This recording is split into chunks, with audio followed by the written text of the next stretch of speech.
Muy buenas noches a todos ustedes. Estoy muy contenta de estar con ustedes en esta oportunidad. Espero que eh, todos los que se conectaron el día de ayer también se conecten el día de hoy y que se estén superando todos los problemas de conexión que tuvimos. He preparado esta presentación tratando de conectar los conceptos que vimos ayer con los conceptos del liderazgo que nos toca revisar el día de hoy. Entonces, el día de ayer trabajamos lo que significaba la gestión pública, cuál era el sentido de la gestión pública, porque lo que buscamos es construir valor público. Y eso no se puede hacer así nomás. No es que una enfermera, un médico, un obstetra decide hacer política pública y de la noche a la mañana puede generar propuestas sin tener formación. Se necesita tener formación, se necesita avanzar en conocimiento y de eso es lo que se trata esta noche.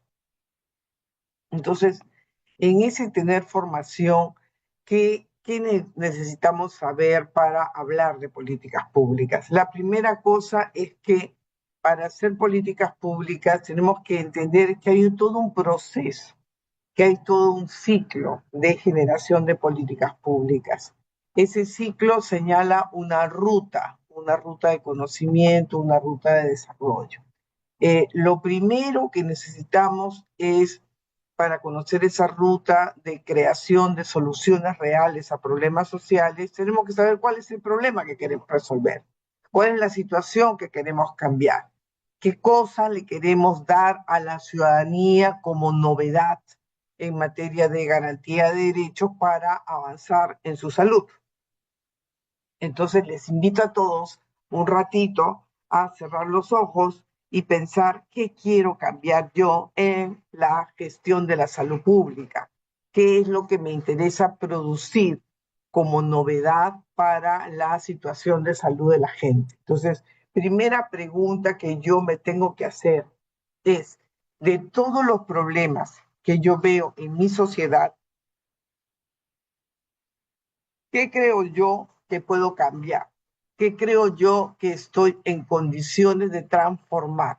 El primer punto es los hechos, o son los hechos que yo quiero modificar de la realidad.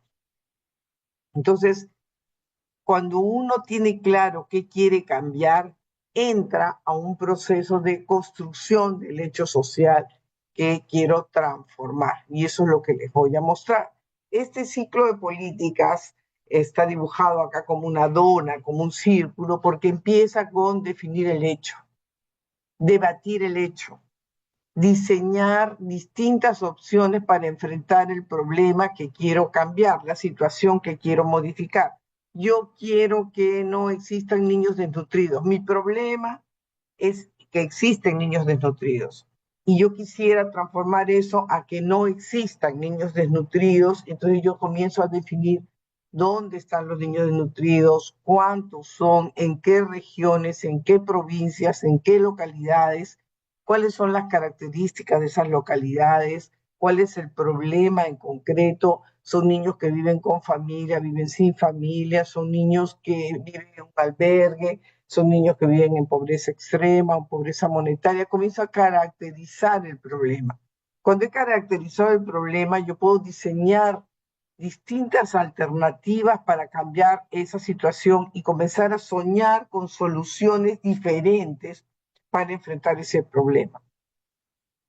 Cuando he pensado esas soluciones diferentes, me pongo ya a escribir soluciones. Solución 1, yo puedo sacar de la desnutrición a estos niños en 6 meses haciendo esto. Yo voy a poner agua y desagüe, yo voy a capacitar, yo voy a crear granjas, voy a traer foncodes, en fin, hago un esquema. ¿Y eso cuánto cuesta y cuánto recurso humano necesito? Plan B, voy a traer un centro de salud, voy a aliarme con una ONG, voy a aliarme con las iglesias, voy a poner una más, voy a poner un centro de realimentación infantil, voy a traer pediatras, eso cuesta tanto. ¿Cuánto tiempo saco de los niños de la desnutrición? Plan C, y entonces yo hago varias opciones de solución. esas opciones de solución son sometidas a consideración del que toma la decisión. Y como es una política pública, no es una política privada, no es mi consultorio privado, no es mi casa, es el mundo social, es el mundo de lo público, yo someto a consideración mis soluciones ante el alcalde, el presidente comunal, el gobernador, el ministro, el viceministro, etcétera. O sea, ante el tomador de decisión. Y luego que esa persona tomó la decisión, empieza la fase de la implementación. Durante la fase de la implementación yo voy monitoreando y cuando va a acabar mi implementación de los 3 o 4 meses que prometí con los recursos humanos, con los recursos y equipos e insumos que solicité, yo hago una evaluación hasta dónde llegué, hago un corte, ¿cambié o no cambié la situación? ¿Disminuyó o no disminuyó la desnutrición? ¿Disminuyó al nivel que yo prometí disminuir o fue menos o fue más? Quiere decir que estoy haciendo una evaluación. Y para cerrar este círculo, esta dona, este circuito, yo voy a hacer una retroalimentación. ¿Qué ha pasado? ¿Cómo ha pasado? ¿Qué ha sido mi lección aprendida? ¿Y qué ajustes le tengo que hacer al diseño para volver nuevamente al circuito y seguir cambiando las cosas? Entonces, con esto yo le estoy dando una idea general de que toda política pública tiene un ciclo de políticas, tiene un circuito, tiene un proceso. No es a la loca, no es sin diseño, es con diseño y con mucha precisión. Entonces, la política pública es esa capacidad de establecer objetivos y metas para cambios sociales, para cambios públicos, para cambiar hechos o situaciones, y ese proceso de ponernos de acuerdo para cambiar hechos o situaciones es un proceso que involucra la negociación con los distintos poderes locales, regionales o nacionales. ¿Por qué? Porque van a definir qué cosa es un problema social y qué cosa entra y qué no entra en la agenda pública. ¿Por qué? Porque si algo entra en la agenda pública, le tienen que asignar presupuesto, le tienen que asignar plata. Y la asignación de plata es el gran problema porque todos tienen una agenda. Unos quieren plata para anemia, otros quieren plata para accidentes, otros quieren plata para construir puentes, otros quieren plata para construir escuelas. Es decir, cada uno tiene su propuesta para meter en la agenda pública, pero los recursos son escasos. Entonces yo tengo que tener capacidad de establecer políticas públicas que con la negociación logren instalar estos temas. Primero, que los hechos que me preocupan sean hechos que yo pueda investigar, evaluar y colocar en la escena social al debate. Y con eso yo acumulo un espacio para que la gente empiece a hablar de lo que a mí me preocupa. Si mi problema definido es anemia infantil, o el problema definido es tuberculosis multidrogresistente, o el problema definido para mí es la falta de hospitales, o el problema definido para mí es la brecha de médicos o la brecha de enfermeros, etcétera. Entonces, ese es el hecho. A ese hecho social yo lo quiero transformar en un problema social, que todos hablen de ese hecho, todos hablen de lo que a mí me preocupa y pueda yo meterlo como prioridad en la agenda pública y le den presupuesto para solucionarlo. Si eso no sucede, difícilmente podré abrir la ventana de lo posible en política.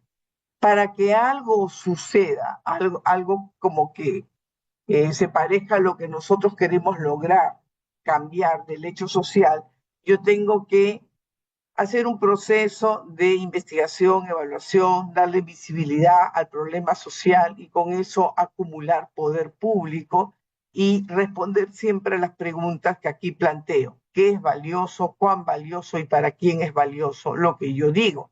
Si lo que yo digo es un problema que solo me preocupa a mí, entonces no es valioso socialmente. Pero si es un problema, es un hecho social que se convierte en problema social porque le preocupa a mucha gente, yo puedo presionar para meterlo en la agenda pública y que le asignen presupuesto. ¿Y cómo presiono? Presiono a través del liderazgo, de la propuesta de tecnología y de darle la relevancia social.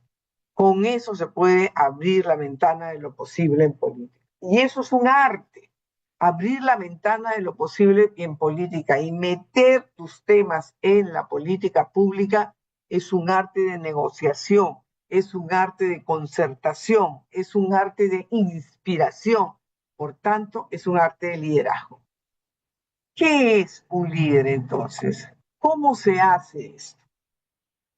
Si usted que me está escuchando entiende que las políticas obedecen a un ciclo y que ese ciclo incluye diagnóstico de la situación que quiero cambiar, de la situación que me preocupa, incluye que me ponga a trabajar un diseño de cómo solucionar esa situación, cómo cambiar esa situación, incluye que haya un proceso de implementación que puede durar unos meses o varios años, incluye que asuma que tienen que haber estándares de evaluación, por tanto tienen que haber indicadores de evaluación, indicadores del éxito que propongo para resolver los problemas y una retroalimentación, un aprendizaje para volver a diseñar, o sea, hay un círculo que se va repitiendo.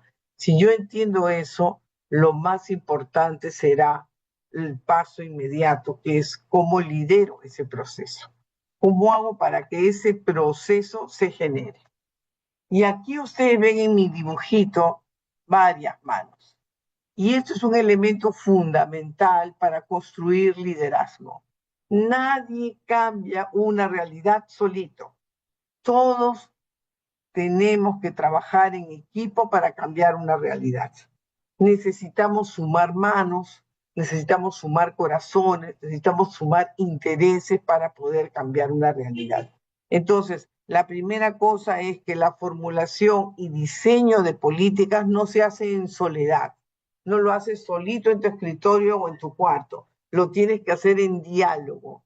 Tienes que ir hablando con la gente. ¿Qué le parece mi idea a los médicos? ¿Qué le parece mi idea a la trabajadora social? ¿Qué le parece la idea que estamos planteando a la federación, al sindicato, a los partidos políticos? Necesitamos formular y diseñar políticas participativas donde todos se involucren, donde todos pongan el color de su tinta y digan, yo creo que se puede hacer así, yo puedo corregir esto, yo puedo mejorar lo otro. Entonces, comencemos a hacer propuestas concretas para resolver el problema que juntos vamos a identificar y construir. Acá, ¿qué hay que desplegar de nuestro liderazgo? Creatividad en primer lugar, análisis, consenso. Y esa palabra parece fácil, voy a generar consensos. Y no es fácil, porque lo fácil es pelear, lo fácil es imponer, lo fácil es gritar, lo fácil es decir, ay, no seas tonta, tú no estás entendiendo el problema. Eso es lo fácil, pero eso tira por abajo toda posibilidad, toda viabilidad de formular políticas. Necesitamos aprender a concertar, necesitamos aprender a tejer puentes de encuentro, necesitamos aprender a dialogar, a establecer acuerdos. Entonces, seguramente la política, el resultado de la formulación, no se va a parecer 100% a lo que escribí primero, a lo que diseñé primero. ¿Por qué? Porque se va a parecer a lo que hemos diseñado entre todos. Y eso es generosidad. Eso es la capacidad de pensar junto a otros. Recuerden siempre, no hay liderazgo a solas. Los líderes autocráticos no tienen los días contados, no tienen sostenibilidad ni viabilidad porque se quedan solos rápidamente. Necesitamos que las políticas que vamos construyendo sean en base a grandes consensos, a grandes acuerdos, a miradas compartidas, a procesos apoyados por diferentes grupos sociales, diferentes comunidades, diferentes organizaciones, diferentes personas. Pero no es un consenso de bla, bla, bla, no es un consenso de allí más o menos digo lo que pienso, no. Es un consenso donde se precisan ideas claras, que sean viables, que no sean un sueño. Yo no puedo decir, vamos a vencer la desnutrición y para vencerla yo le voy a dar un menú de $30 diarios a cada niño. Eso es inviable. tendría que tener muchísimo dinero y tendrían que ser muy pocos niños los desnutridos a los cuales yo estaría sacando de esa situación. Si estamos hablando de un problema social, tenemos que buscar salidas viables, salidas de bajo costo y de alto impacto, y que estén alineadas con las necesidades y con la cultura de la ciudadanía. Imagínense cuando uno de los grandes fracasos de los programas sociales, especialmente programas alimentarios, es que lleves alimentos a una región donde no aceptan esos alimentos. Una región, por ejemplo, donde no comen sangrecita porque tienen creencias religiosas y tú le llevas sangrecita. Entonces, ya condenaste tu política a la inviabilidad. ¿Por qué? Porque no atendiste el tema cultural religioso, porque te pasaste por encima el tema cultural religioso y dices, ay, no, eso no vale la pena. Y como no vale la pena, yo me paso por encima y igual les llevo la sangrecita, aunque la gente no la coma, con la idea de ya la comerán, ya aprenderán, porque en mi cabeza autocrática e impositiva, la gente tiene que aprender y no es que hagamos un proceso con las personas. Las políticas tienen, por tanto, que estar alineadas a las necesidades de la comunidad y a los procesos culturales de las comunidades. Se prepara el camino para una implementación eficaz que genere verdadero impacto. Preparar el camino significa conocer la comunidad. Y esto es clave, estimados colegas. Si no conocen la comunidad donde quieren que se generen los cambios, por favor convoquen a quien sí conoce. Convoquen a la gente que tiene años allí, a los promotores de salud, a los sabios de la comunidad en materia sanitaria. Piensen que en muchas comunidades por años no ha habido profesionales de la salud y sin embargo la comunidad subsiste, sin embargo las personas sobreviven y si sobreviven es porque han sido atendidos por sus propios sabios, por sus propias plantas, por sus propias condiciones del entorno. Y hay que aprender de esas condiciones del entorno, hay que aprender de esas plantas curativas, hay que aprender de las prácticas sanitarias que ellos tienen, porque es un subsistema de salud que tenemos que recuperar para la política pública de cambio que queremos implementar. Entonces, no hay política sostenible si no lo hacemos entre todos. Por otro lado, después de diseñar, se entra al proceso de implementación. La política se pone en práctica, se ejecuta. Entonces ejecutamos las campañas de vacunación como una política pública, ejecutamos las campañas de cloración del agua como una política pública, ejecutamos la capacitación de la ciudadanía sobre los alimentos ricos en hierro y que tienen que consumir los niños, dependiendo del grupo etario, por ejemplo, si la política es contra la anemia, nosotros podemos implementar la política, evaluarla y retroalimentar la información de lo que vemos que está sucediendo con los cambios que estábamos esperando que se produzcan. Entonces, esta introducción me permite llevarlos a ustedes a invitarlos a pensar en la necesidad de reinventar el liderazgo público. La clave para la modernización del Estado peruano en un quinquenio de crisis es reinventarnos. Reinvéntese, señor médico, reinvéntese, señora enfermera, reinvéntese, señora obstetra, reinvéntese, señor psicólogo, reinventémonos todos los que estamos aquí presentes. Es necesario que busquemos reinventar nuestro liderazgo público y tengamos un análisis de lo que es nuestra visión, nuestras competencias y los desafíos del servicio civil para la creación de valor público. Los que servimos a la gente, los que somos servidores públicos, los que hemos decidido servir a la gente, hemos decidido crear valor público. Y aquí les voy a contar lo que señala Mark Moore. Mark Moore es un docente de la Kennedy School, la escuela Kennedy en Harvard. Él tiene un libro que se llama Gestión Estratégica. ¿Y qué cosa dice? Dice que la gestión pública tiene que tener de correlato como objetivo la creación de valor público. Y la creación de valor público es la capacidad de responder a los intereses de la gente.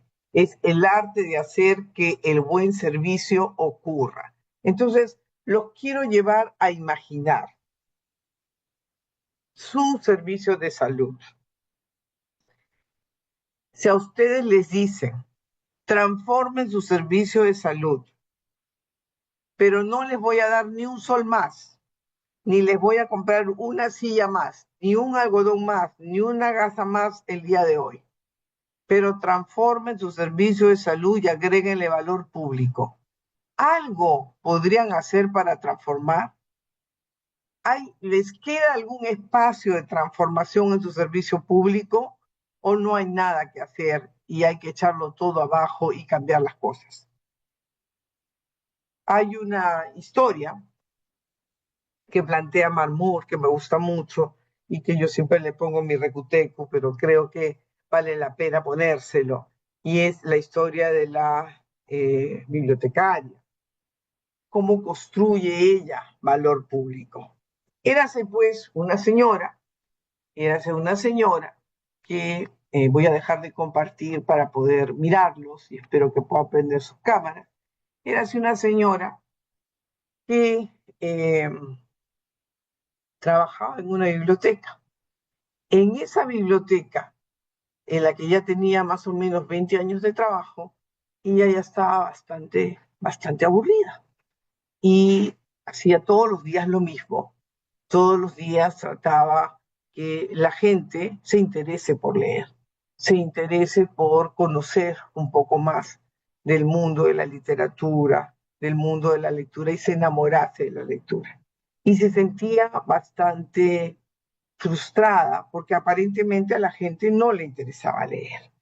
No, todos sus años de presencia en la comunidad con su biblioteca no habían sido fructíferos. Esa era su evaluación y estaba un poco frustrada. Entonces, su biblioteca era como cualquier biblioteca del pueblo. Era una sala grande, llena de estantes, con libros, y ella llegaba tempranito, barría, limpiaba, ordenaba los libros, chequeaba si le habían llegado cajas nuevas de libros, si le llegaban, ella los consignaba, hacía su listado, ampliaba su listado de libros, los fichaba y tenía todo organizado. Entonces, ella estaba ya con todo listo, su puerta abierta, su ventana abierta, esperando que la gente llegue. Y llega una señora con su niño y la saluda amablemente y le dice, necesito estos libros que están en este papelito. Y le da el papelito. Ella recibe el papelito y lee, dice, libro tal, ella voltea, baja esos libros, pero se le ocurre hacer algo nuevo. ¿Qué cosa nuevo hizo? Bajó otros libros parecidos a ese que le habían pedido al niño y los bajó. Estos otros tenían dibujitos, estos otros tenían gráficos, tenían fotos, no eran como los libros antiguos. Y se los entregó a la mamá y le dijo, mire, estos son los que le han pedido y estos son parecidos, solo que son nuevos. Y el chiquito, ay, quiero ver, quiero ver, quiero ver. Y miró los libros y la señora se agachó, la bibliotecaria, y le entregó los libros a la mano. Entonces dijo, míralo con tranquilidad, y la mamá le dijo, shh, calladito, porque mira, en la biblioteca había una foto grande con una mujer bien seria que hacía así. Entonces la bibliotecaria se sonrió y le dijo, no te preocupes, habla nomás, no hay problema, nadie se va a molestar. Se volteó, bajó la foto y la puso en el archivo. Y comenzó a buscar más libros para la edad del niño y a ponerlos en una banca a nivel del niño. El niño estaba entusiasmado y dijo, un ratito voy a traer a mis amiguitos para que vean estos libros y estas revistas. Y en breve ya habían 4 o 5 niños más sentados en el suelo al pie de la banca mirando los libros nuevos. Y la mamá decía, pero lo van a ensuciar. ¿Y qué va a pasar? ay señorita, después usted me vaya a cobrar. Y la bibliotecaria decía, no, esto es un servicio público, es un servicio de acuerdo a la gente, a lo que la gente necesita. Entonces los niños estaban muy contentos y ese día tuvo varios pedidos de libros que se llevaron los niños a casa porque había hecho un pequeño cambio que hizo un cambio grande en el comportamiento. Después, días después, ella siguió atendiendo allí un poco más animada, pensando qué más puedo mejorar. Y llegan tres señoras. Buenas, ¿qué tal? ¿Cómo están? Y ella las recibe con la calidez de siempre y les pregunta qué necesitan. Y algunas de ellas decían, mire, Bello, yo quisiera saber si acá hay libros de cocina. La otra decía, a mí me interesaría saber si hay libros para corregir a los chicos sin pegarles, cómo tratar a los esposos. Yo quisiera ver algunos libros que me puedan ayudar a leer mejor porque me he olvidado de leer, no me acuerdo bien cómo se lee, entonces unos libros para adultos pero con cosas básicas. Y a ella se le ocurrió, mire, ¿qué les parece? Hacemos un club de lectura por temas. Entonces un día vamos a leer literatura, otro día vamos a leer sobre crianza de los niños, otro día podemos leer sobre trato a los esposos, así. Y comenzaron a decir, sí, comenzaron a dar ideas según sus necesidades e intereses. Ella apuntó y dijo, yo no las voy a poder atender a todas, pero vamos a hacer que los chicos vengan de voluntarios y armar clubes de lectura. Y así procedió. Se fue al colegio, les dijo a los chicos, miren, yo soy la bibliotecaria, ustedes ya me conocen tantos años, a los que les gusta leer, a los padres, porque hay padres que no se acuerdan bien de leer, si ustedes les leen las cosas que a ellos les interesa, yo les voy a dar un certificado que ustedes han venido de voluntarios a practicar a la biblioteca y que son grandes colaboradores sociales. Uy, hay 3, 4 chicos se apuntaron y comenzaron a ir una vez por semana y crearon clubes de lectura. De pronto esa biblioteca que era solitaria, que goteaba gente a recoger libros y a entregar, se comenzó a llenar de gente y de vida. Comenzó a haber espacios de lectura, comenzaron a usarse más los libros, las mamás comenzaron a asistir sin miedo, incluso las que se habían olvidado de cómo se leía. Los niños tenían libros y revistas a su nivel en las bancas y habían zonas en las que se podía no solamente hablar, sino incluso reír y jugar.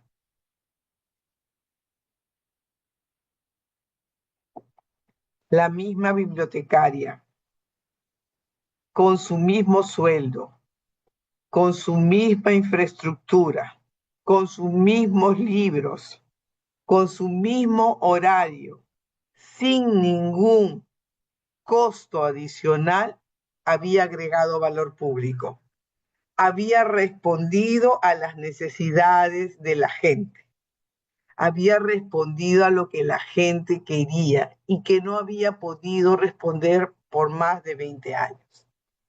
Entonces la tarea para ustedes, la tarea para Sebastián, para Josué, para Heidi, para Adriana, para Mario, para María Elena, Ítalo, ¿qué pueden hacer ustedes sin pedir más presupuesto, sin pedir más personal, sin pedir más adicionales, sino con lo que hoy tienen, cambiando ustedes, cambiando sus prácticas?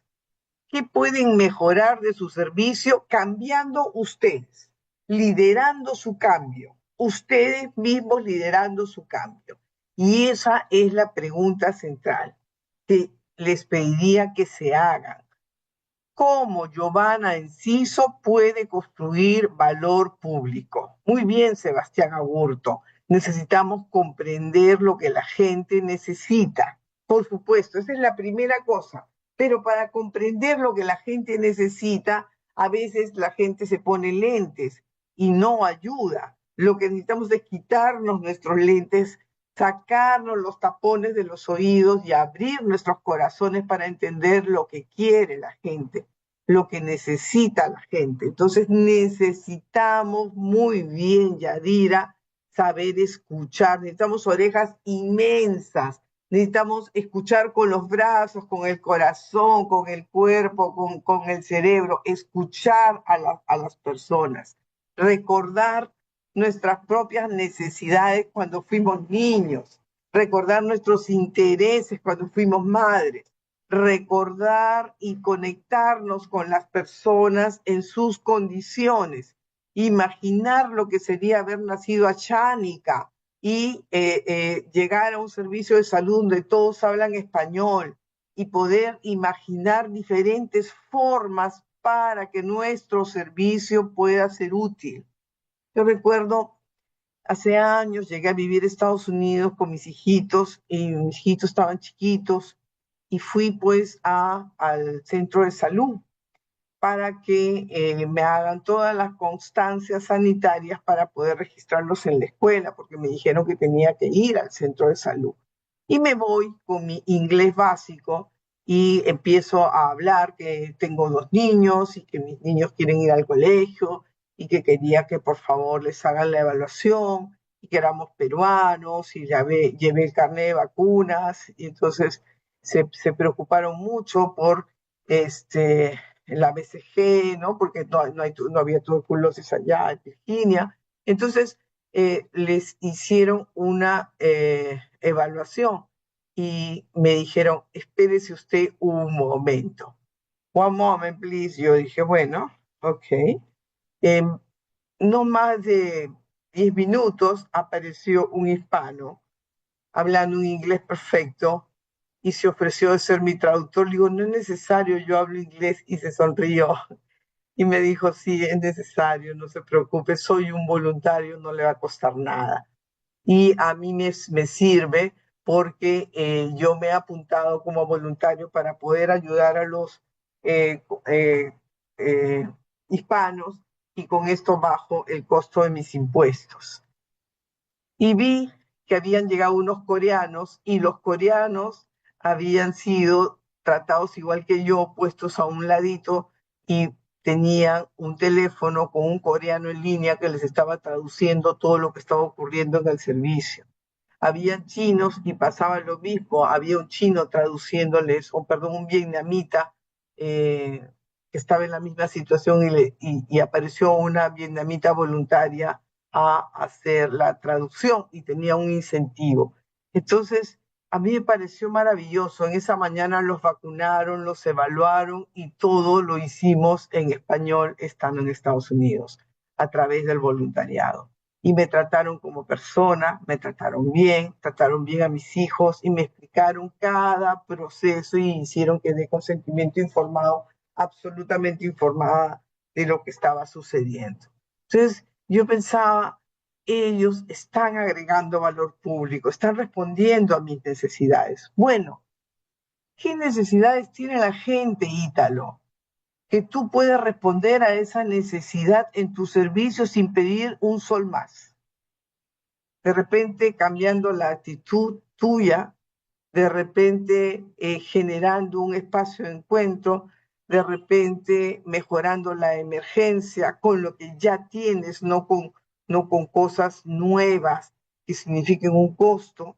Entonces, repensemos las oportunidades que tenemos de crear valor público. Ese es el concepto fundamental. Valor público significa conocer qué quiere la gente, cómo lo quiere, cuánto lo quiere, dónde lo quiere. O sea, conocer las necesidades y las características de la solución que la gente espera que tú construyas en una política pública. ¿Me sigue?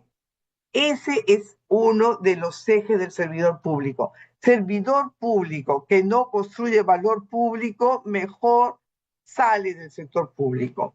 Ese que solamente flota como corcho, ese que solamente quiere seguir avanzando, que no quiere construir nada para el pueblo, no puede ser servidor público. Esa persona no está aportando nada. Necesitamos gente que quiera servir al pueblo y construir valor para la gente. construir servicios adecuados a la gente.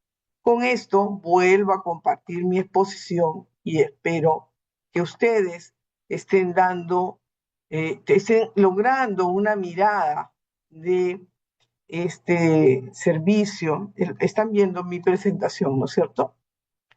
¿Cómo hacemos que el arte de hacer un buen servicio ocurra? Entonces, en ese cómo hacemos está la gestión pública. ¿Y qué es la gestión pública? Es el uso de los recursos. Recursos. ¿Qué cosas son recursos? Tú eres un recurso, bueno, las personas somos parte de la producción de bienes y servicios. El equipo es parte de la producción de bienes, la infraestructura es parte, los insumos es parte, el uso de toda la inversión pública para responder a las necesidades ciudadanas en el marco de decisiones políticas. Y esto es bien importante. La política pública no ocurre por fuera de la política partidaria, no. La política pública ocurre por dentro de la política partidaria. Me explico. El que gana las elecciones es el que traza la cancha. Es el que dice, este es el tamaño del Estado en el que vamos a invertir. Este es el tamaño de desarrollo del servicio en el que vamos a invertir los próximos 5 años. Por eso es tan importante la decisión que vamos a tomar en abril de este año. La decisión de quién va a ser nuestro presidente, quién va a ser el Senado, quién va a ser el Congreso del país, los diputados del país. ¿Por qué? Porque los ganadores son los que van a poner digamos, las restricciones y las oportunidades que tenemos de crear valor público para la sociedad, de acuerdo a sus ideologías. Todos los servidores públicos servimos de acuerdo a lo que sabemos hacer, pero los políticos definen dónde va el presupuesto y dónde va el fortalecimiento de los servicios públicos. Entonces, cuando ejercemos nuestro voto ciudadano, es cuando decidimos por dónde va a ir la gestión pública. Nuestra restricción en gestión pública la ponen los políticos. Y hay otro elemento que pone la restricción, que pone el corset, que pone la faja, que pone el espacio de hasta dónde podemos movernos en la gestión pública, y es la Constitución, las normas y las leyes. Si nosotros somos conscientes de eso, nos vamos a dar cuenta que para hacer política necesitamos conocer cuáles son las propuestas ideológicas que hay detrás de un candidato a dirigir el país, y por otro lado, cuáles son las normas, cuáles son los cambios que le han hecho a nuestra Constitución. Nuestra Constitución ha sido casi totalmente reformada durante estos últimos años por los grupos de poder. No querían cambio de Constitución, pero la han reformado en mucha profundidad y necesitamos conocerla bien para poder saber hasta dónde podemos llegar. La gente dice, pero yo soy obstetra, yo no soy abogado. ¿Yo para qué tengo que leer la Constitución? ¿Saben para qué? Si quieres hacer política pública, si quieres construir valor público, si quieres tomar parte en la decisión del futuro de tu servicio, del futuro del Ministerio de Salud, del futuro de la salud de tu país y del presente de la salud de tu país, tienes que saber normas, tienes que saber leyes, tienes que conocer tu Constitución. Ese es el corset en el que se mueven las decisiones de política pública. Entonces, ¿qué es la gestión pública? No solamente es cómo hago las cosas frente al público, no solamente es si yo sirvo o no sirvo bien al público. La gestión pública, estimados participantes, es la forma en que el Estado completo se organiza, obtiene y moviliza recursos a través de los impuestos, a través de las donaciones, a través de la deuda. ¿Para qué? Para alcanzar determinados fines que han establecido los políticos, que han establecido los que han ganado las elecciones. Los que gestionamos, aplicamos la receta del que ganó las elecciones.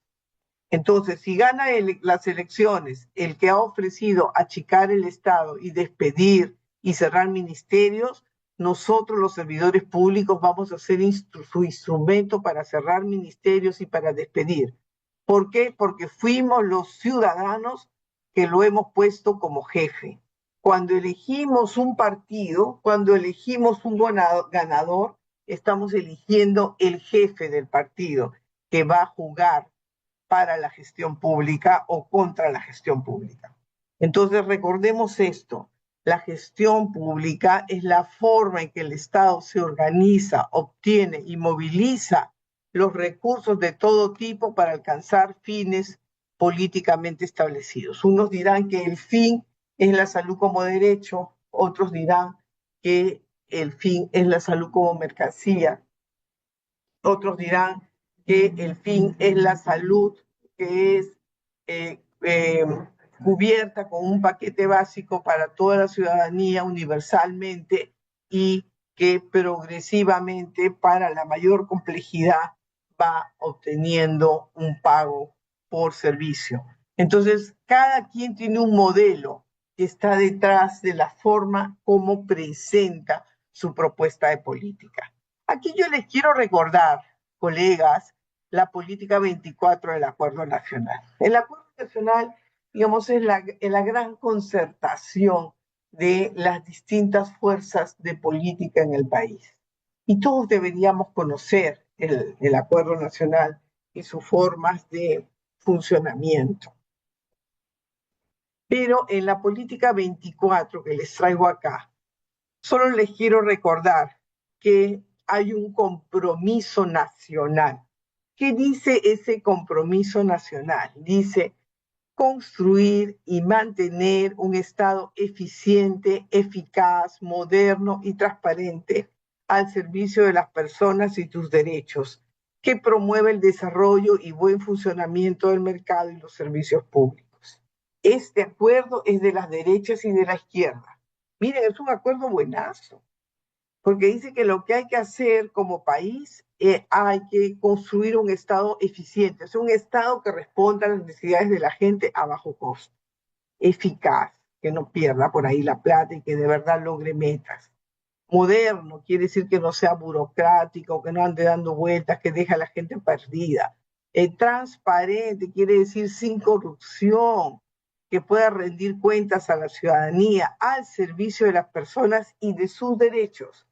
No lo está viendo como cliente a quien yo le vendo servicios, está viendo a la persona como un sujeto de derechos, o sea, como un ciudadano, que promueve el desarrollo y buen funcionamiento del mercado y de los servicios públicos. Es un acuerdo interesantísimo, maravilloso, es un sueño democrático y republicano. ¿Y qué dice esta política? Se busca un Estado. Ojo, ojo, mire lo que dice. Se busca un Estado que atienda las demandas de la población y asegure su participación en la gestión de políticas públicas y sociales, así como en la regulación de los servicios públicos en los tres niveles de gobierno, nacional, regional y local. Ese es el Estado al que apunta el Acuerdo Nacional. ¿Estamos preparados para ese nivel de Estado nosotros, los profesionales de la salud? ¿Estamos preparados para atender las demandas de la población, para asegurar la participación de la gente? Muchos de nosotros no queremos que la gente entre al servicio. Muchos de nosotros no queremos que la gente participe. Hay gente que dice, yo no tengo nada que hablar con ese cholo. ¿Qué me va a decir ese cholo si no ha pasado por la universidad? ¿Qué sabe ese negrito si no tiene un posgrado? ¿Qué sabe ese analfabeto si con la justa habla español y todavía lo habla con mote? La discriminación histórica, el aislamiento, la falta de vocación de servicios hace que muchas veces esta afirmación del Acuerdo Nacional sea una quimera, sea apenas un sueño. Entonces, ¿qué cosa podemos hacer frente a esta propuesta de política que ya es un acuerdo de todas las fuerzas en el país?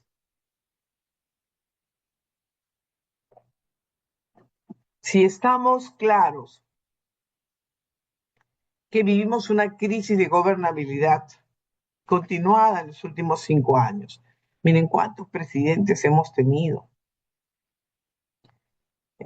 Si no me quiero equivocar, pero a ver, el proceso electoral de Kuczynski versus Keiko, que ganó Kuczynski, ¿verdad?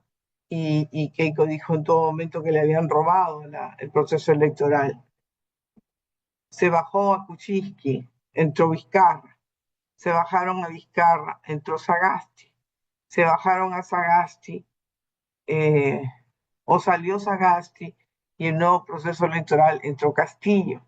Se bajaron a Castillo, entró Dina. Se bajaron a Dina, entró Gerí. ¿De qué estabilidad democrática estamos hablando? No hay. Estamos en una crisis de gobernabilidad.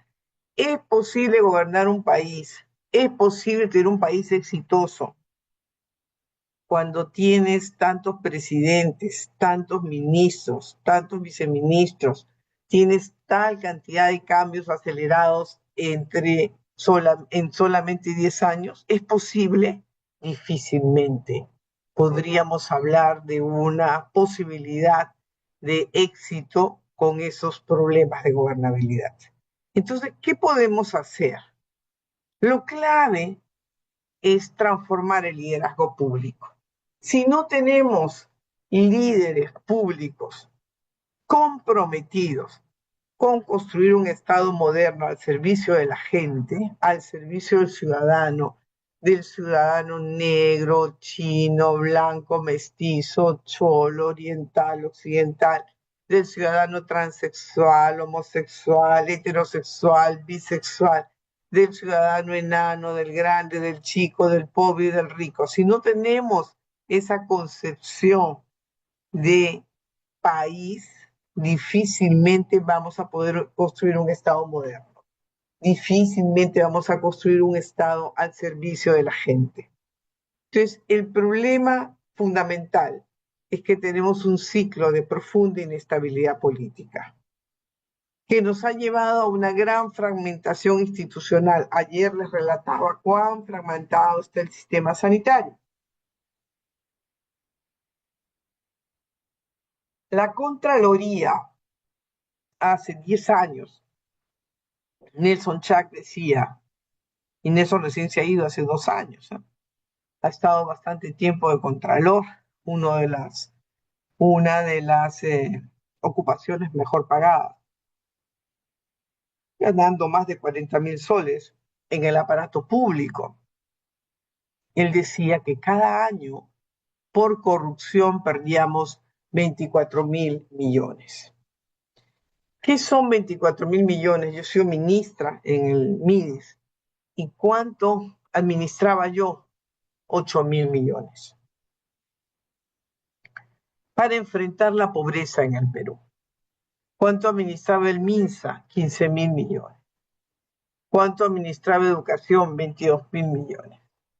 Entonces, ¿de qué estamos hablando cuando decimos que en robar, en corrupción, se van anualmente 24.000 millones? Estamos hablando de algo muy serio y no lo podemos pasar por alto.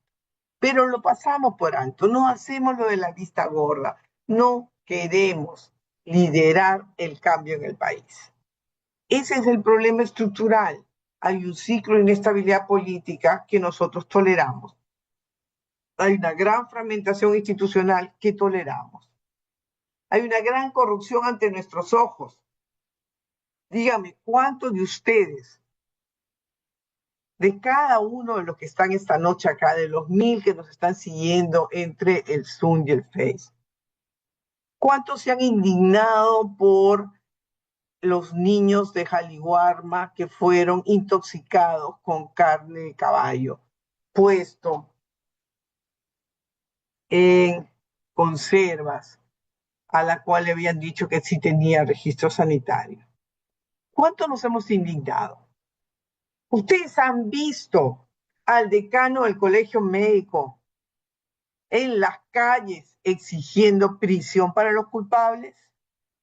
Ustedes han visto a la decana de nutrición al decano de enfermería, a la decana obstetricia, a la de los tecnólogos médicos, a los odontólogos, a alguna federación, algún sindicato, haciéndose voz de los niños que no pueden tener organización para protestar contra ese trato que le da el Estado. Silencio total frente a la corrupción, silencio frente a la agresión a nuestra infancia, porque no sentimos que esos niños son nuestros, esos niños son del pueblo y no nos sentimos pueblo con ellos. Entonces el problema parece ser como algo que ocurre por allá lejos, como que no ocurre en nuestra patria, no ocurre con nuestra gente. Y necesitamos cambiar esa cabeza y ese corazón para poder tener un nuevo tipo de liderazgo público. Eso lo quiero poner en el centro del diálogo esta noche.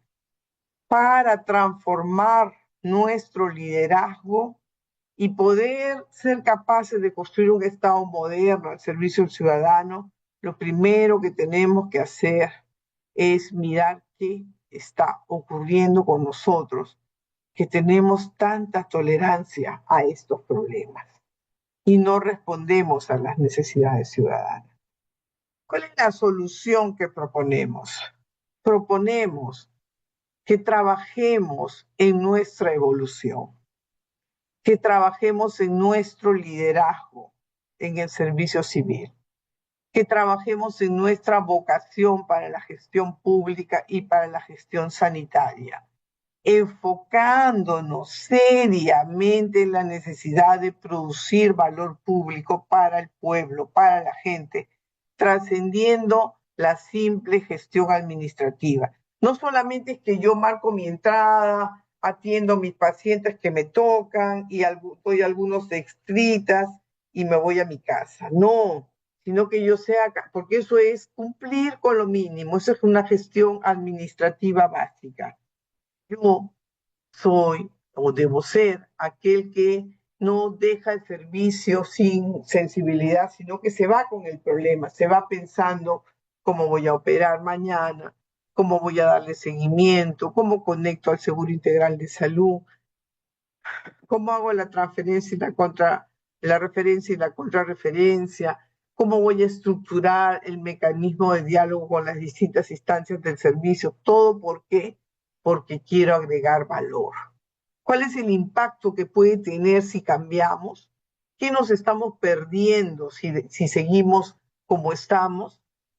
Colegas, si seguimos como Estado, vamos a seguir con un Estado que no es ágil, que no es íntegro, que no es efectivo, un Estado que pierde la confianza ciudadana y no puede promover el desarrollo.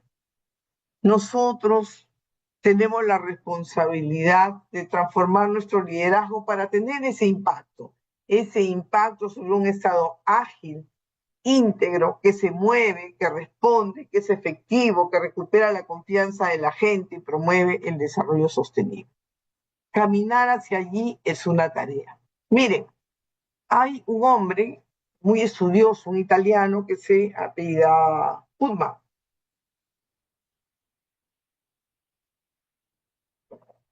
¿Qué dice él? Él dice que el capital humano es muy importante.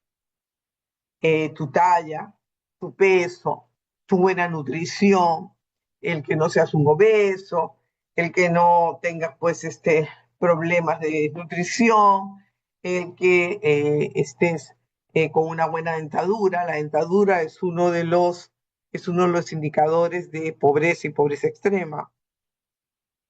El que tengas uso de todas tus competencias y capacidades significa que tienes capital humano. La gente invierte en desarrollar el capital humano de sus hijos, nuestros padres. Si ustedes se miran al espejo hoy, a ver, vamos a mirarlos a ustedes ahorita. Si ustedes se miran al espejo, Elizabeth se mira al espejo, imaginemos, o Pedro Sánchez o Karina Céspedes, se miran al espejo, ustedes van a contemplar cuál es la inversión que hizo su papá o su mamá en su capital humano. Y seguramente que Karina encontrará que su papá invirtió tanto que hoy ella tiene una talla mayor que la de el promedio. Ella podrá decir, yo a esta altura de mi vida tengo una muy buena dentadura, cuando el promedio ya de repente ha perdido varias piezas dentales. A esta altura de mi vida tengo primaria, tengo secundaria, tengo universidad, tengo mi grado de bachiller y licenciatura, tengo capital humano, tengo instrumentos de lucha, eso es capital humano. Pero Putman decía, el capital humano no es suficiente. Lo más importante, estimada Karina, es que tengas amigos, es que tengas amigas, es que tengas gente que confíe en ti, Pedro, que tengas gente donde tú, el día que tengas una urgencia, tengas una lista grande de personas a las cuales llamar y decir, hola, sabes que tengo este tema, ¿me puedes ayudar? Y esa persona pueda decir, claro, Pedrito, yo te voy a ayudar, por supuesto, ¿cómo te voy a dejar sin ayudar en este momento cuando yo necesité, me ayudaste? Hay una relación de reciprocidad y confianza. Yo te doy y tú me das. Yo confío que si yo te doy en el futuro, tú me vas a dar. Eso se llama capital social. Jenny Salas, ¿cuánto capital social tienes? Porque tú puedes tener título de doctora, de PhD, post-PhD, y puedes tener diplomados y todo. Y a la hora que pones en tu currículum referencias, no sabes a quién poner, porque te peleaste con el último jefe, también te peleaste con el antepenúltimo, le recordaste hasta a su mamá, no estás en ninguna sociedad científica, casi no vas al colegio profesional, no participas, no tienes referencias. Y cuando no tienes referencias, ¿qué cosa quiere decir, Jenny? Que no tienes capital social. El capital social potencia el capital humano. Y cuando ambos se juntan, se potencia el capital monetario. Porque imagínense, ustedes tienen un doctorado en la mejor universidad, pero nadie confía en ustedes. No tienen capital social. No van a conseguir trabajo o no van a poder permanecer en un trabajo porque no saben generar redes de confianza y reciprocidad. La confianza y la reciprocidad es el eje de una sociedad. Entonces, ¿qué decía Putman? Putman investigó la confianza, el trust, y en esa confianza él encontró que existía la Italia pobre y la Italia rica. A la Italia rica, los suizos le mandaban a hacer las correitas de los relojes precisos suizos, ¿no? Y le decían, quiero este año que me hagas correitas rojas, rojas con filo azul, azul con filo rojo, que tengan la hebilla dorada con oro de 24, que tenga la conexión al tambor del reloj en oro de 24, y que me lo entregues en 3 meses, porque justo ahí ya voy a tener hechos los tambores de reloj y voy a necesitar la correa para poder hacer la entrega en 4 meses, que ya tengo todo fríamente calculado como hacen los suizos.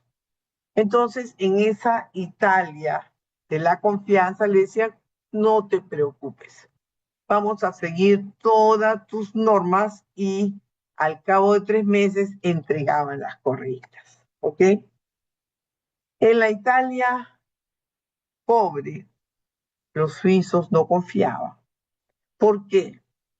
Porque ya le habían pedido lo mismo que la Italia rica, pero les llegaban las correitas que eran de una imitación de cuero, que el oro no era de 24, sino de 14, que las hebillitas rápidamente se malograban, y muchas veces decían, sí, te lo entrego en 3 meses, y después, cuando llegaban los 3 meses, decían, dame 3 meses más porque no me llegó el cuero, dame un mes más porque me falta para poner los ojales, dame otro mes porque no he podido ponerle el filito, o recíbemelo así rojo y azul porque no tienen filo, porque mis máquinas de coser se han malogrado. ¿Qué quiere decir? Que no había confianza en su palabra y en su compromiso. No tenían capital social. Entonces, en las sociedades donde no existe la confianza, no hay capital social. Y por más que haya capital humano, no se redimensiona el capital monetario porque no hay relaciones de confianza y reciprocidad. Entonces, Manuel, piensa, ¿cuánto es tu capital social? Piensa, dale una vueltita, reflexiona. ¿Has cultivado tu capital social, Marlena Aide, Sebastián, Josué Solano? ¿De qué tamaño es tu capital social? ¿Cuánta gente confía en ti?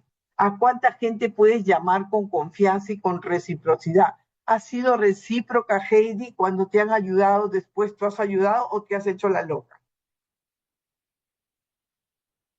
Has dicho, ay, no me acuerdo si me ayudaste, pero hoy día estoy muy ocupada. No te ayudo. Y la gente te empieza a borrar. Y la gente ya no te invita a sus reuniones. La gente ya no confía en ti. La gente dice, no, con Javier nada porque es un sobrado. Cuando tú lo necesitas y él tiene un puesto alto, no te ayuda. Angelina ni la llames. Uy, no, no, no. Ella no es de fiar. Las sociedades donde hay más desconfianza son las sociedades más fracasadas. Las sociedades más felices, con más confianza, con más interacción social, con más reciprocidad, querido Ítalo, son las sociedades más exitosas, donde de verdad se puede confiar en la palabra. Hay un candidato presidencial que, se acuerdan ustedes, dijo, yo no voy a postular en 2026 y mi palabra vale oro. Lo dijo y hoy está postulando. ¿Qué capital social tiene ese señor? ¿Qué capital social si su palabra en realidad no solo no vale oro, sino es una mentira? Porque lo dijo hace muy poco a la prensa y en público, ¿verdad? Entonces, ¿tu palabra vale oro de verdad, Marilena?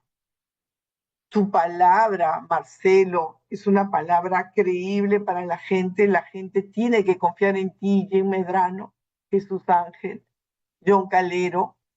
Eso es clave que nos preguntemos, Pilar Campos, Mabel, Shirley, ¿cuánto capital social tienen y cuánto lo están cultivando? Pueden seguir cultivando el capital humano, sacando diplomados, sacando residentados, sacando doctorados, sacando maestría. Pero si no cultiva su capital social, si no cultiva sus condiciones de desarrollo de la confianza, tendrán muchas dificultades. Hoy vivimos una crisis de gobernabilidad porque se ha erosionado la confianza y la efectividad del Estado. La gente ya no confía en el Estado, no confía en sus líderes, se ha erosionado la confianza. ¿Qué podemos hacer para retomar la confianza? ¿Qué podemos hacer para ganar un espacio de construcción de capital social? Bueno, aquí en esta crisis, como podemos ver, hay una fragmentación sistémica, hay que superar la fragmentación. Hay una burocracia ineficiente, hay que mejorar la burocracia. La burocracia tiene procesos, pero hay que hacer que esos procesos sean acelerados, sean transparentes, sean conocidos por la gente, estén en el idioma de la gente, sean simples para facilitar la entrega de bienes y servicios y la ejecución de políticas. Hay que romper la corrupción y yo les hablo a voz en cuello. Necesitamos líderes que enfrenten la corrupción y que no sean tibios, que no se mueran de miedo, que no digan ese no es mi problema, yo no me meto porque si me meto me voy a generar problemas. No, genérense problemas. ¿Por qué nos tenemos que generar problemas? ¿Por qué nos tenemos que comprar el pleito? Porque de un país que tenga confianza, hay futuro. En un país sin relaciones de confianza, sin gente que busque construir nuevos caminos, el país no tiene futuro. Entonces, caminar hacia la modernización del Estado supone que generemos relaciones de confianza y reciprocidad. Supone que ustedes y cada uno de los que estamos acá nos compremos el pleito de enfrentar un gran proceso intensivo de modernización de nuestro Estado. ¿Qué dice al respecto el CEPLAN? El CEPLAN dice que lo que hay que hacer es políticas públicas. ¿Qué cosa hay que hacer? Hay que planificar con estrategia y articulación de metas nacionales. O sea, no es que yo planifico, pero yo solo veo vacunas y no hablo con crecimiento y desarrollo. No tiene sentido. Esos PPR que separan funciones y responsabilidades hacen que subdividamos al niño. En lugar que el producto sea desarrollo infantil temprano y eso suponga vacunas, control de crecimiento y desarrollo, control de infecciones, respiratorias, infecciones diarreicas, problemas de piel, problemas estomatológicos, problemas de violencia, y dar un paquete completo de protección de la infancia, hemos subdividido al niño. Necesitamos retomar una mirada estratégica y articulada de las metas nacionales. En segundo lugar, esa modernización supone un pilar de presupuesto por resultados. Tenemos que vincular el presupuesto a resultados. Miren, ¿qué haría yo? ¿Qué haría? Muchas veces lo he pensado, deberíamos impulsar un proceso por el cual se prohíba gastar el presupuesto público en cosas fatuas y se incentive, se premie a los gobiernos locales, regionales y nacionales que garanticen durante los próximos 5 años la inversión en agua y desagüe. Esa sería mi agenda los próximos 5 años. Que no exista ni una sola comunidad en el Perú que no tenga agua, desagüe y luz, servicios básicos. Primer punto de agenda. En un presupuesto por resultados. Y todo lo que es canon minero, ¿a dónde va? A agua, desagüe y luz. Agua, desagüe y luz. Todo lo que es presupuesto participativo, a agua, desagüe y luz. Y todo lo que son grandes presupuestos, y ahí estoy de acuerdo con uno de los candidatos que dice que hay que gastar las reservas. Sí, hay que gastar las reservas, pero en resultados. ¿Qué necesita el país? Conectividad. No podemos seguir con regiones que están aisladas, donde no entra un avión. En Huancavelica no entra un avión, están aislados. Hoy día en la mañana leí una noticia que me golpeó el corazón, como un abuelito de 78 años se había muerto, vivía solo, y su perro había estado comiendo su cadáver. Y lo encontraron, porque el sobrino se acordó del tío y lo fue a ver. La hija del abuelito vivía en Lima y este abuelito vivía en una comunidad en Ambo, en Huancavelica. La soledad, el desamparo, la miseria de la humanidad se evidencia en esa muerte. Necesitamos invertir presupuesto en conectividad, que existan carreteras, que existan puertos, que existan aeropuertos, que el país entero esté conectado, que puedan fluir nuestros productos, que podamos colocar ese mango que sobró en Trujillo, en Piura, en Lambayeque, lo podamos colocar en las alturas. Y esa papa producida en las alturas la podamos colocar en la selva. Y esa yuca de la selva la podamos colocar en Huancavelica. Y que podamos nosotros sacar nuestros productos a través de nuestros puertos, de nuestros aeropuertos, de nuestros trenes, sin que haya monopolio de trenes, el mismo dueño, 2 trenes y se chocan. ¿Cómo puede suceder eso? ¿Por qué sucede eso en el Perú? Porque nuestra forma de gestionar no es una forma eficiente, moderna y transparente. Entonces, considero que ese segundo pilar lo tenemos que fortalecer. El otro pilar, gestión por procesos.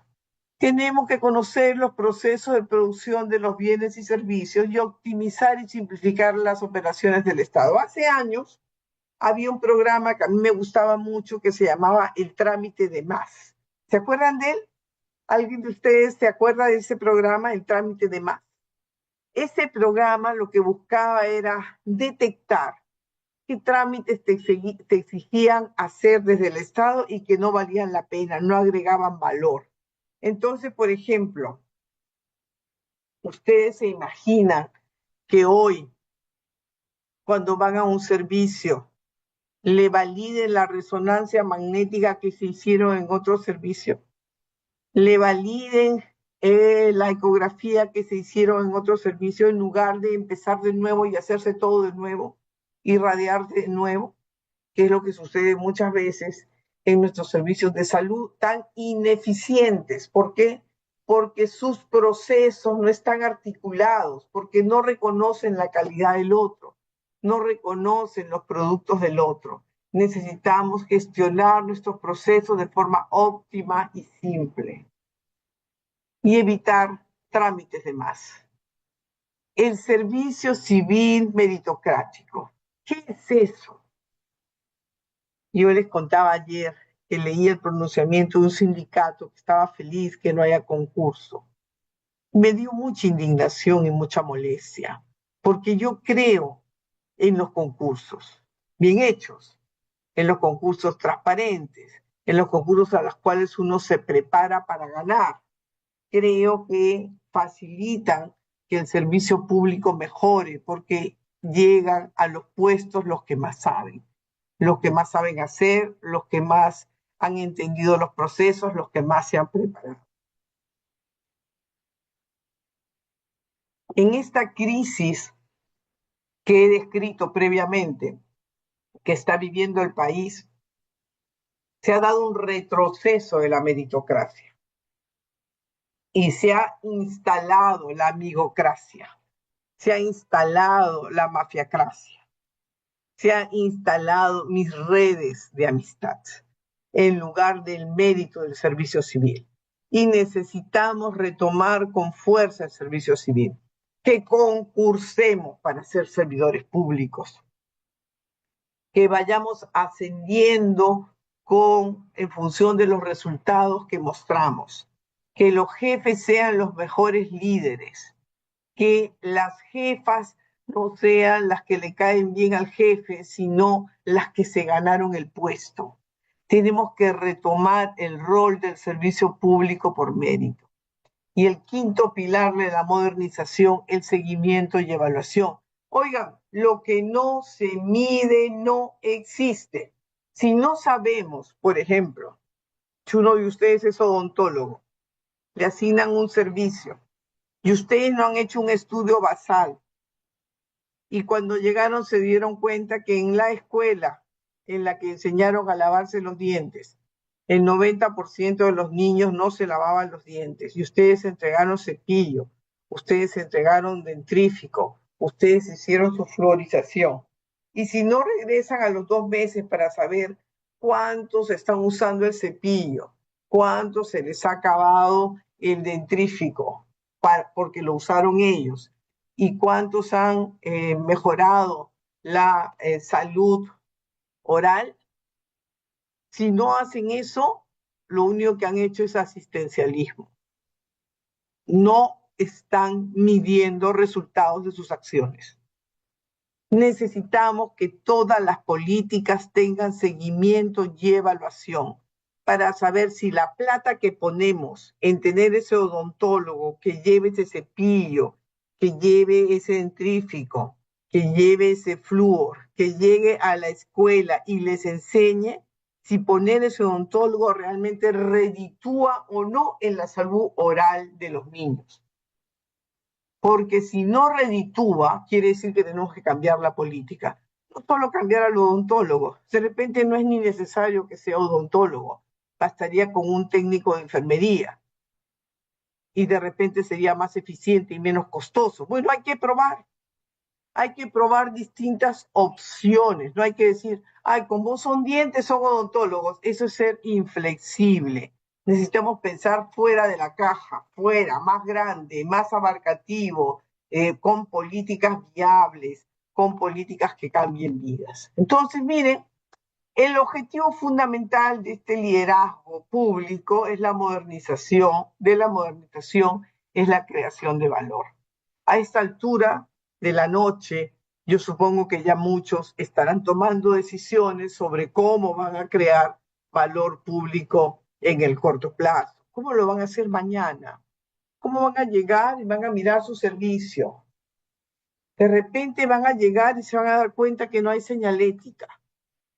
De repente van a llegar y se van a dar cuenta que no está la silla de ruedas donde debe estar. ¿Qué tienen que hacer? ¿Seguir de frente, marcar e ir a su dinámica o tienen que comenzar a decir, oiga, administrador, no hay señalética? Oiga, administrador, logístico, enfermera, ¿dónde están las sillas de ruedas? Esto debería estar aquí a la entrada. De repente se van a dar cuenta que la gente anda buscando por todo el hospital dónde conectar su celular porque está pasando horas en la emergencia. Y eso se podría simplemente con 50, con 60 soles, se podría corregir si es que traigo un electricista, pone varias opciones para cargadores de celulares en la emergencia. Y estoy mejorando la calidad de la estadía en la emergencia. Y ustedes dirán, pero eso no le corresponde a medicina. Sí le corresponde a la salud, porque tenemos que dar bienestar en nuestros servicios. Entonces pensemos mañana qué puedo cambiar yo con lo que tengo, con lo que soy, con lo que conozco, qué puedo cambiar del servicio sin tener que hacer una marcha, sin tener que exigir presupuesto, sin tener que exigir nombramiento. Hoy, qué valor público yo puedo producir? Es el impacto positivo, tangible, verificable que las decisiones y servicios del Estado tienen en la vida de la gente. Eso es crear valor público. Entonces, ¿cuál es la puerta de entrada para crear valor? Políticas y recursos. Y para políticas, ¿qué es lo que hay que hacer? Primero pensar qué quiero transformar. Yo quiero llevar esta situación de hambre a una situación de no hambre. Yo quiero llevar esta situación de infección intrahospitalaria a una situación de menor infección intrahospitalaria. Quiero llevar esta situación de una brecha de enfermería del 80% a una brecha del 20%. Yo quiero llevar esta situación de una brecha de especialistas médicos del 80% a una situación de brecha de especialistas médicos del 20%. Entonces, si yo ya tengo claro el objetivo, ese es mi input. Yo comienzo a generar política y mejorar recursos, manejar recursos, movilizar recursos de todo tipo para llegar al objetivo. Y ahí entonces, ¿dónde me meto? Me meto en la gestión pública, me meto me meto a coordinar con administración, con el director, con el cuerpo médico, con la jefa de departamento, con cocina, con el logístico, con el de limpieza. Yo comienzo a mover la gestión pública y comienzo a generar islas de eficiencia. Comienzo a generar espacios donde la gente sienta que lo que hace vale la pena. Y comienzo, ¿cuál es mi salida de ese gran esfuerzo? Es comenzar a hacer servicios de calidad. Y finalmente, ¿qué sale de ahí? Parió Paula. ¿Qué hemos parido? Valor público, bienestar, oportunidades y sobre todo confianza. El día que recuperemos la confianza de la gente en los servicios de salud, el día que recuperemos la confianza de la gente de que de verdad los vamos a llamar si hay una cola quirúrgica, el día que recuperemos la confianza de la gente en que de verdad estamos interesados en atendernos, ese día habremos transformado el país. Yo quiero llevarlos a pensar en eso. ¿Cómo vamos a generar valor público? Y ahí yo quisiera que miren esta figurita que aquí les pongo. Miren, si nosotros, los funcionarios públicos, los profesionales, los privilegiados, porque somos privilegiados, somos de los pocos en la sociedad que hemos logrado estudios universitarios. Si nosotros transformamos nuestra cabeza y nuestras prácticas y nos dejamos de tonterías de que no me quiere, de que hizo eso porque no me quiere, de que no me dio permiso porque no me quiere, y salimos de lo doméstico y comenzamos a pensar en que tenemos que evolucionar e inspirar a las personas. No solamente administramos. Miren, cuando criamos hijos, nosotros tenemos un sueño de qué queremos, a dónde queremos llevar a nuestros hijos, ¿verdad? Y algunos cometen el error de solo administrar la crianza. Entonces se van a trabajar como locos, hacen guardias acá, hacen guardias allá, están en una clínica, en el hospital, encima hacen servicios individuales, etcétera, y nunca están, pero hay plata. Hay plata para que ese niño se eduque, pero ese niño no tiene quien lo inspire. Ese niño no tiene un patrón, no tiene una referencia, no tiene una idea de a quién se quiere parecer, porque no te ve nunca, no lo inspiras, estás administrando tu paternidad y tu maternidad, pero no estás liderando tu maternidad ni tu paternidad. Estás dejando que otros inspiren a tus hijos. La empleada, la abuela, la tía, el hermano mayor, la profesora, pero no eres tú. Y si no eres tú, tu producto no se va a parecer a lo que soñabas, porque no te hiciste cargo de la producción de tu producto. Solo le diste los recursos pensando que basta poner la plata para que algo se genere. Y eso no es así. Si tú quieres producir cambios, tienes que liderar el cambio. Y para liderar hay que ponerse delante. Para liderar hay que conocer. Para liderar hay que tener vocación de servicio. Para liderar hay que inspirar. Pregúntenle a la gente, ¿qué inspiran cada uno de ustedes? ¿Qué le inspira? Cuando me ves, ¿tú qué piensas? Ah, yo lo veo como un jefe durazo, doctor. O yo lo veo como una jefa inflexible. Yo la veo como una servidora pública apurada que va de un servicio a otro, cumplidora de lo mínimo. Pero eso no es inspirar. Inspirar es llevar a la gente a soñar que otros mundos son posibles. Es volverse maestro del otro, recuperando quién es el otro. ¿Se acuerdan de Yo tengo un sueño de Martin Luther King? Él tenía un sueño y lo compartió. ¿Cuál es el sueño de ustedes? ¿Por qué están a esta hora vinculados a una charla a través de un celular o una laptop? ¿Por qué? Tienen que tener un sueño para dedicarle estas horas a capacitarse. Hay un sueño detrás.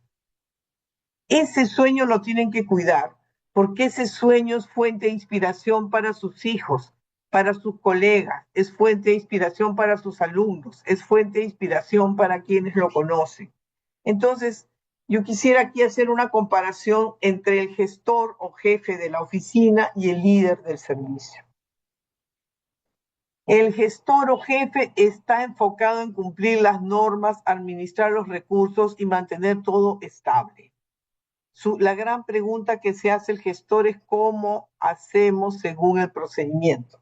¿Cómo cumplimos el procedimiento? Para que nadie nos critique, para que nadie nos censure y para pasar todos los estándares de calidad cumpliendo todos los procedimientos y documentando los procedimientos. ¿Qué resultado está buscando ese gestor? Está buscando eficiencia administrativa. Pero en cambio, el líder del servicio tiene puesto su enfoque no solo en cumplir la norma, sino en cuestionar la norma para mejorar el servicio. Quiere que el servicio sea mejor, quiere movilizar los insumos, los equipos para impulsar cambios en el servicio. La pregunta que se hace no es cómo hacemos según el procedimiento, sino cómo puede este procedimiento servir mejor al ciudadano. Son distintos posicionamientos. ¿Y cuál es el resultado? El resultado del líder es crear valor público. El resultado del jefe es ser eficiente administrativamente, o sea, producir el producto a bajo costo. El otro no solo quiere producir producto, quiere agregar valor, quiere hacer que su servicio haga la diferencia. Es otra concepción, es otra manera de mirar la vida. Entonces, para el liderazgo, estimados colegas, hay dos competencias que no son negociables, que no es que yo puedo decir, bueno, un día soy íntegro y mañana no soy tan íntegra. No, las competencias se tienen que mantener a lo largo del tiempo y son la base de tu ser. Esas son las bases de tu estructura humana, el cimiento del nuevo liderazgo, integridad y orientación al ciudadano. ¿Y qué cosa es ser íntegro? ¿Qué cosa es ser íntegro? Ser íntegro es que lo que yo hago en privado cuando nadie me ve, también lo pueda hacer en público, cuando todos me ven. Íntegro es que yo actúo igual a solas y en privado que en público, que no estoy escondiendo una doble vida. Ser íntegro y tener ética pública implica que el líder es el primer filtro contra la corrupción, el principal promotor de una cultura de transparencia. Usa y fomenta activamente los canales de integridad institucional. ¿Qué significa estar orientado al ciudadano? Significa empatía. Empatía. Me pongo en los zapatos del ciudadano. Conozco sus necesidades reales y diseño servicios de acuerdo a las necesidades de la gente. Yo recuerdo, cuando era ministra, hablaba con la gente de Cunamás y la gente de Cunamás me decía, nosotros abrimos a las 8 y cerramos a las 3. Y yo le digo, ya, ¿qué hora se va a trabajar la gente? Bueno, aquí en el cerro, las mujeres salen a trabajar como a las 6 de la mañana y regresan como a las 6 de la tarde. Y entonces, si tú abres a las 8, ¿qué niños llegan acá? Llegan los niños de las mujeres que no trabajan, porque las que trabajan ya dejaron a su niño con la abuela o ya se lo pusieron a la espalda o se lo han llevado a su centro de trabajo. ¿Por qué? Porque tu cuna abrió tarde. Necesitamos repensar la cuna y repensarla de acuerdo a los horarios de la gente y abrirla a las 6 de la mañana cuando la señora necesita que tu servicio esté abierto. Eso es hacer un servicio orientado al ciudadano, no orientado a la responsable de la cuna, no orientado al funcionario, orientado a la gente. Hay que empatizar con las necesidades reales de la gente y diseñar servicios desde la perspectiva de la gente. Uso de herramientas como el design thinking en el sector público. Sí, hay que usar todas las herramientas de planificación, de diseño, de pensamiento estratégico. Hay que aprender de los ejemplos de éxito, como por ejemplo los centros de mejor atención al ciudadano, los famosos BAC. Miren, nosotros creamos los centros de atención social.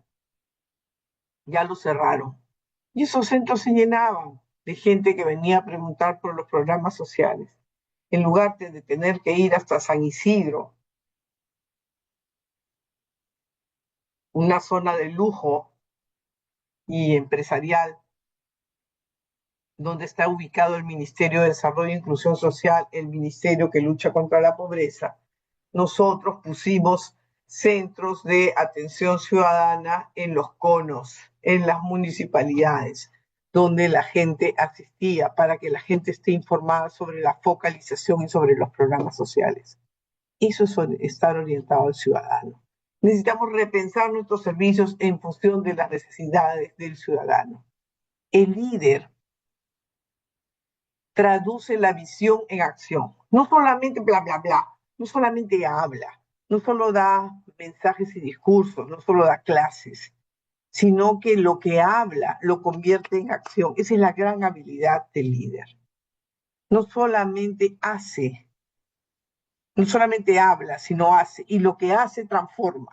Transforma prácticas, transforma servicios, transforma vidas, transforma decanatos, transforma ministerios, transforma sindicatos, transforma servicios de salud, transforma federaciones, transforma para el bien de la ciudadanía.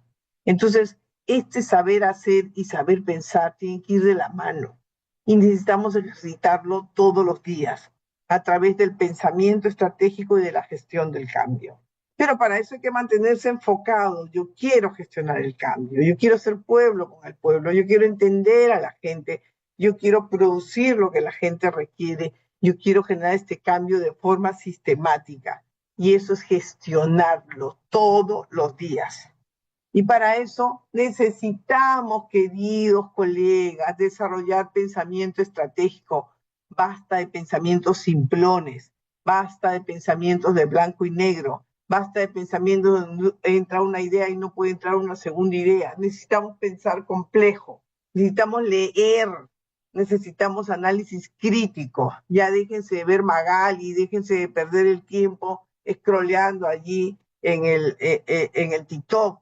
Concentrémonos en formarnos y en retomar nuestro pensamiento estratégico para la producción de bien público. Hay que tener esa habilidad para conectar las tareas diarias con los objetivos de largo plazo, como hizo la bibliotecaria. Su tarea diaria era recibir los libros, clasificarlos, mirar que todo esté ordenado con las fichas, rescatar los libros que había dado y sin embargo su objetivo de largo plazo es hacer que esa comunidad lea, que esa comunidad le interese formarse y ese objetivo no lo sacaba de su cabeza. Necesitamos saber cuáles son los objetivos de los 1000 que están conectados acá y si están trabajando para esos objetivos. Y la idea es que estas capacitaciones los ayuden a conectar su plan operativo con su plan estratégico y con la mirada de desarrollo nacional que el país quiere. Lo que yo les había leído, el acuerdo nacional, esa mirada de Estado eficiente. Gestionar el cambio, no se me duerman, gestionar el cambio supone superar la resistencia de los funcionarios. Oigan, no tengan miedo. Ay, no, que mi jefe se va a molestar. No, mejor yo no opino porque si no, los del cuerpo médico se van a resentir. Mejor yo no digo nada porque yo soy joven o porque yo soy solo un anestesiólogo. ¿Qué voy a decir si ahí están todos los cirujanos? No, se me chupen. Los líderes tenemos que tener cuerpo para liderar, fuerza para liderar, personalidad para liderar. Y eso se construye día a día. Necesitamos gestionar el cambio, superar las resistencias de los funcionarios con modelos de trabajo antiguos, especialmente frente a la adopción de nuevas tecnologías. Hay que hablar y hablar y hablar, así como hay que escuchar, que bien ustedes dijeron, hay que hablar, hay que comunicar el porqué de lo que hacemos, el porqué de los cambios e involucrar los equipos y celebrar los pequeños avances. Hay siempre que celebrar. Premien en público, sancionen en privado. Premien, premien y premien, vayan contracorriente. Así como decía Mafalda, estoy sonriendo y salgo a la calle sonriendo para desentonar, porque todos están con su cara larga. Yo les pido, desentonen premiando, desentonen diciéndole a la gente qué bien lo hiciste, desentonen generando buenas prácticas, generando espacios de encuentro, generando espacios de concertación en un país divisionista, chismoso y mediocre como el que nos están ofreciendo en este momento. Seamos líderes que desentonemos sin miedo, seamos líderes que enfrentemos esos grandes sueños que han hecho de nuestra patria una patria soberana. En la mañana, tempranito, tenía insomnio por todo lo que está sucediendo en el panorama mundial y me puse a escuchar una historiadora que me hizo mucho bien al corazón. y me hizo revalorar a Bolívar y el sueño de los independentistas que soñaban con ese gran continente sudamericano, que no se logró. ¿Y por qué no se logró ese gran continente sudamericano? Por esas rencillas pequeñas, ¿quién vale más que yo? No, no, Bolivia, no Ecuador, no Colombia, no Perú, no podíamos pensarnos como un todo. Pero los norteamericanos sí se pensaron como un todo y hicieron esa gran potencia. Necesitamos retomar, y miren, esa gran potencia decidió entrar, invadir un país, sacar un presidente dictador, un mal presidente, pero no le tocaba a esa potencia meterse y menos decir yo voy a gobernar y voy a administrar el petróleo. No era por la democracia, era por los bienes de ese país, diciendo además que esos bienes le pertenecen históricamente porque allí estuvieron sus empresas. No es así. Necesitamos conectarnos con esos líderes que transformaron el mundo, que nos convirtieron en república, que nos permitieron soñar con una sociedad de derechos fundamentales, que nos permitieron hablar de países soberanos con capacidad de decisión democrática sobre nuestro presente y nuestro futuro. Entonces, liderar significa navegar en ecosistemas complejos, donde hay conflictos, donde hay diversidad, donde hay alta presión política. Y no hay que tener miedo, no hay que tener miedo. Yo les invito desde mi testimonio como servidora pública. Hay muchas razones para achicopolarse, hay muchas razones para tener miedo, pero no le demos el gusto. Necesitamos gente que se plante, necesitamos gente que piense más allá de sus narices, que piense más grande y que pueda iluminar el camino para las grandes mayorías nacionales. Inspirar a la gente que sí es posible un país distinto, sí es posible un continente soberano, sí es posible una democracia plena, sí es posible una vida para la gente en las condiciones de derechos fundamentales. Entonces, una gran habilidad que tenemos que tener es la gestión de conflictos sociales. Somos mediadores, somos articuladores y tenemos que fomentar esa competencia en nosotros. Hay que buscar la manera de aprender a negociar en los niveles que nos toque. ¿Para qué? Para transformar los conflictos en oportunidades de mejora, en oportunidades de cambio. El otro elemento que es bien importante es el liderazgo intercultural. Tupananchiscama. Hasta que nos veamos la próxima vez, ¿verdad? Necesitamos entender el idioma de la gente. Necesitamos entender que hay culturas en las que no se dice adiós, se dice hasta la próxima vez. Siempre está abierto el camino. Cada comunidad, cada cultura tiene una riqueza inusual que necesitamos conocer y tenemos que dejar marcarnos por esa riqueza para poder entenderla y servirles adecuadamente. Tenemos que tener liderazgo intercultural, diálogo intercultural. Por favor, tenemos que descolonizarnos, tenemos que decolonizarnos, tenemos que sacarnos esos prejuicios. No, yo no voy a ayudar a estos porque son negros, no me voy a juntar con estos porque son chunchos. Ah, no, esos son de la selva, son calientes. Ah, no, estos apestan a queso. Ah, no, yo con estos no voy ni a la esquina porque son todos gays. Yo con estas no hablo porque son machonas. Tenemos que sacarnos esas cochinadas de la cabeza, esos prejuicios de la cabeza y ser capaces de celebrar la diversidad humana, dialogar con respeto, de mirar en el otro a uno mismo y ser capaces de tratar al otro con el respeto profundo que quiero que den para mí. Eso es liderar. Y liderar interculturalmente es ser capaz de entender su cultura desde mi cultura o salir de mi cultura para poder entender la de él y generar ese espacio de diálogo. Comunicación asertiva. Por favor, despídanse los que dicen, yo siempre digo lo que pienso. Y yo soy claro con lo que pienso. Y yo digo todo lo que siento. No, cállate, cállate, no digas todo lo que sientes, no digas todo lo que piensas.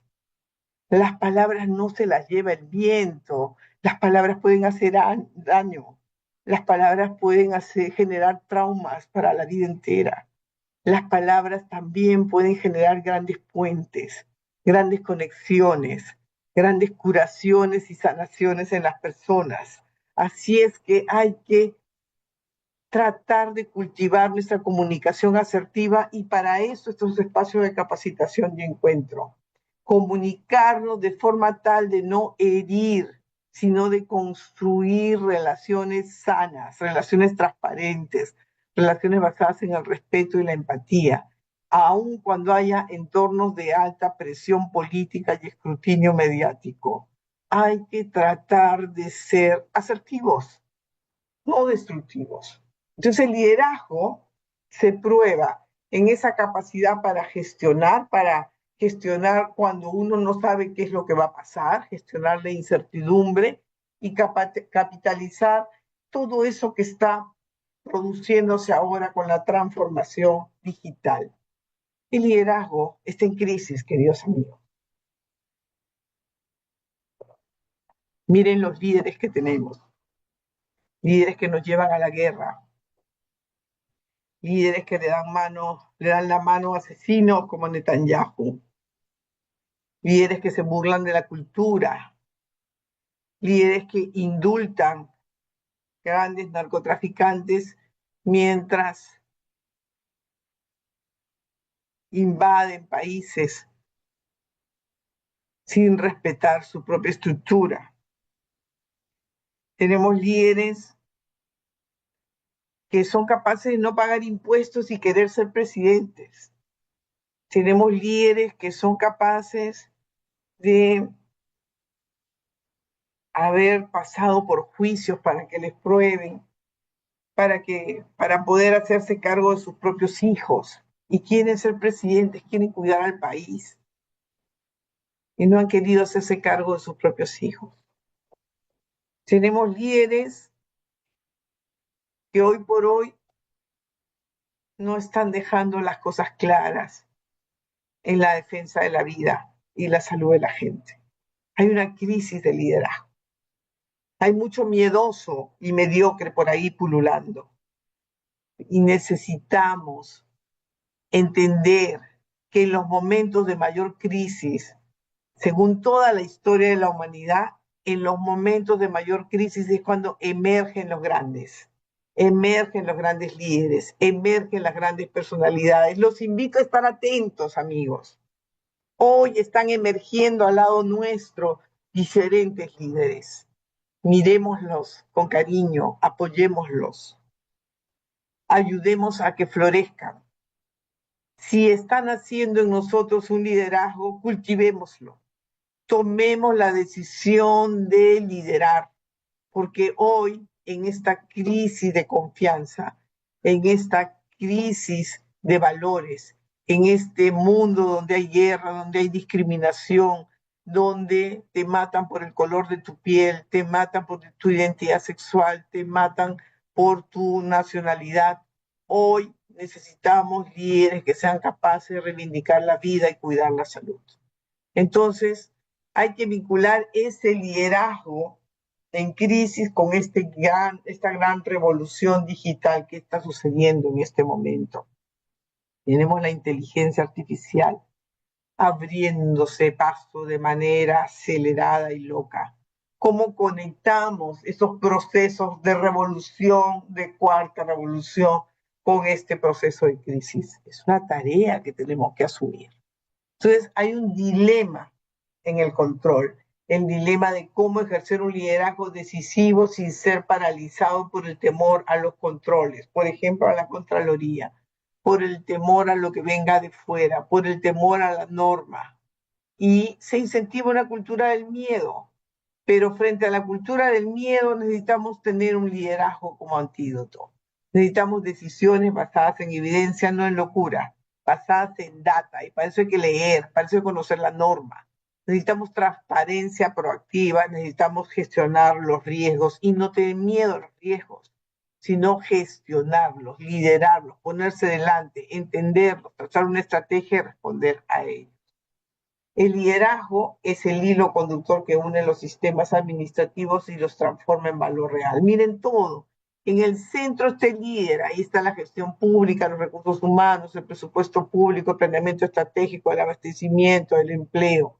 Pero sin liderazgo, todo eso son solo sistemas que siguen rotando en base a los jefes que los administran.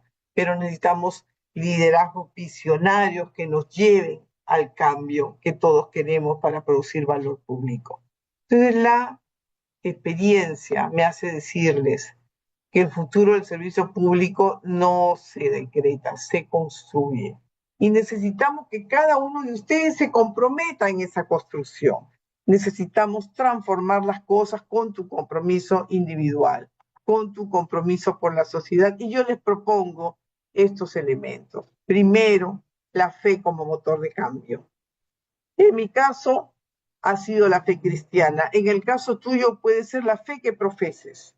Incluso si no crees en Dios, crees en la humanidad. Ok, déjate guiar por esa decisión. Déjate guiar por esa fe en tus decisiones. Aprende a servirle a los demás como un llamado sagrado, porque por eso te hiciste médico, enfermera, obstetra, tecnólogo, psicólogo, técnico, en fin, te hiciste un profesional porque quieres servir como un llamado sagrado, pero retoma la sacralidad de tu llamado. Hazla respetar, respétala, cuídala. En cada ministerio busca promover la dignidad humana y el bienestar de los más vulnerables, el bienestar de los que menos tienen, de los que no tienen voz, de los que no han tenido oportunidades. Recuerda que cada acción tuya cuenta, primera cosa. Segunda cosa, acostúmbrate a trabajar en equipo. En salud, desgraciadamente, estamos muy acostumbrados a trabajar solitos, a tomar decisiones solitos. Y creemos que todo depende del buen ojo clínico, del buen manejo de la enfermera, del intensivista y no del trabajo en equipo. Necesitamos trabajar en equipo comprometido y generando un buen ambiente de equipo. Cuando aparece un incendio, inmediatamente apaguen ese incendio. Cuando ustedes vean a la gente molesta, encárguense de la gente, hablen con la gente, escuchen a la gente. Creo que es muy importante generar desde la pasión de la gente nuevos motivos para compartir un equipo que lleve hacia el bien común y enfóquense en el bien común. Sean capaces de ser resilientes y ser adaptativos. Hoy se les cayó el objetivo, hoy no tuvieron presupuesto, mañana será otro día. Y adáptense, sean flexibles, vuélvanse a parar, resiliencia. Y sobre todo, un buen líder es el que inspira a las futuras generaciones. Y ahí lo que les señalo es que necesitamos motivar a los jóvenes. Necesitamos formar a la gente con una mirada distinta. Necesitamos formar a la gente para crear valor público. Me pongo a su disposición para las preguntas que consideren pertinentes. Muchas gracias.